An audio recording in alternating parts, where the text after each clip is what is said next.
Bonjour à tous et bienvenue à ce rendez-vous pour la découverte de l'Évangile. Dans les Actes des Apôtres, nous pouvons trouver ce récit qui nous parle d'un ministre éthiopien. Je vais lire pour vous dans les Actes, chapitre 8, du verset 27. Il nous dit la parole « Et voici un Éthiopien, ministre de Candace, reine d'Éthiopie, venu à Jérusalem pour adorer, s'en retourner, assis sur son char. Et lisez le prophète Ésaïe.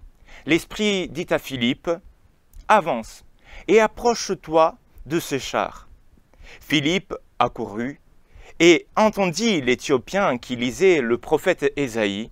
Il lui dit, « Comprends-tu ce que tu lis ?» Et il répondit, « Comment le pourrais-je si quelqu'un ne me guide ?»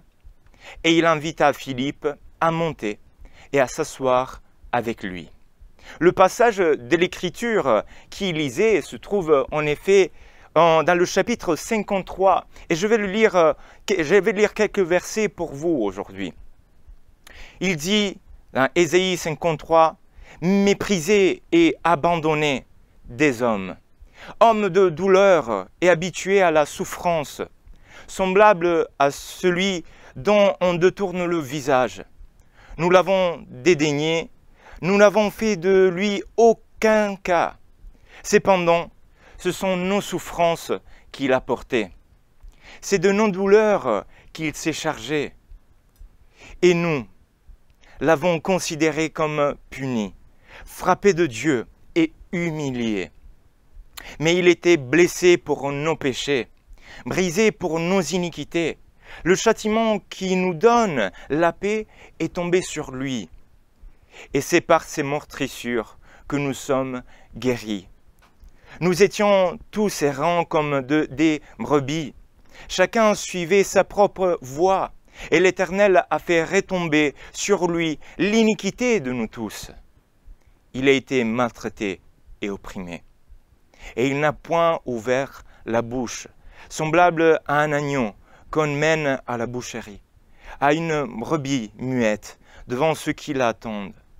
Il n'a point ouvert la bouche. Puis le récit continue dans les Actes des Apôtres et c'est écrit en revenant à eux, l'Éthiopien dit à Philippe, « Je te prie, de qui le prophète parle-t-il ainsi?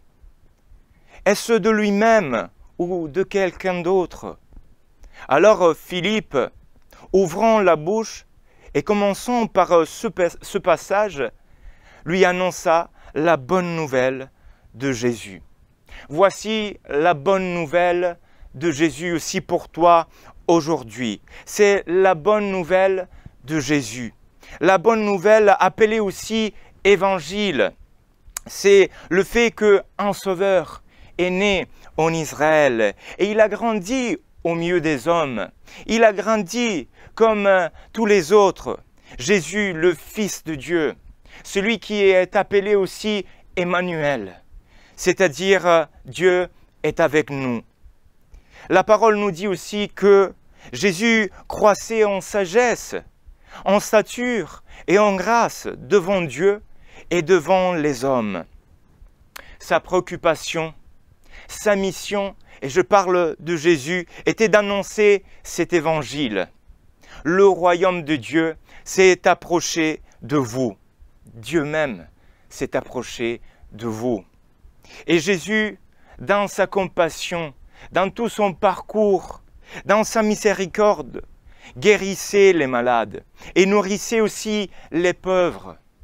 C'était ça la mission de Jésus. Mais cette bonne nouvelle vient aussi à nous d'un événement tragique et douloureux. Et je regarde le texte avec vous, ce que nous venons de lire, nous dit méprisé et abandonné.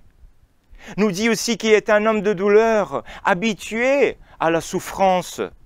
Il nous dit aussi que c'était nos souffrances qu'il portait au bois de la croix. C'est de nos douleurs qu'il s'est chargé, blessé pour nos péchés, brisé pour nos iniquités. Le châtiment qui nous donne la paix est tombé sur lui. Et c'est par ces meurtrissures que nous sommes guéris. Vous voyez que cette bonne nouvelle a aussi un derrière un peu douloureux, tragique aussi. Il a été maltraité et opprimé pour nous donner la liberté.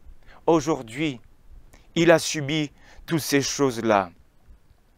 Tout cela pour te donner la possibilité de vivre une vie éternelle avec ton Créateur, avec celui qui t'a tant aimé, qui a donné justement son Fils unique, afin que tu puisses être libre et pardonné. Il a payé le prix de ta condamnation et il est ressuscité et bientôt il reviendra.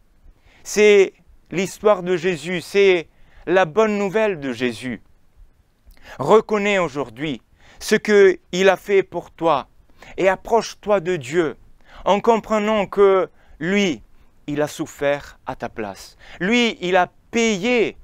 Il a été maltraité.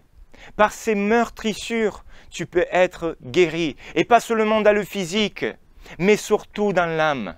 Tes blessures dans l'âme, dans ton cœur, Jésus est venu pour te guérir, pour te sauver. Ça, c'est la bonne nouvelle.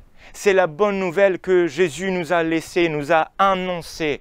Et je t'invite à reconnaître le besoin que tu as de Dieu, à reconnaître ce que Jésus a fait pour toi, ce que Jésus a payé à ta place. Et je voudrais prier avec toi dans ce moment.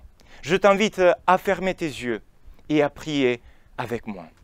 Seigneur notre Dieu, merci pour ce que Jésus a fait pour nous.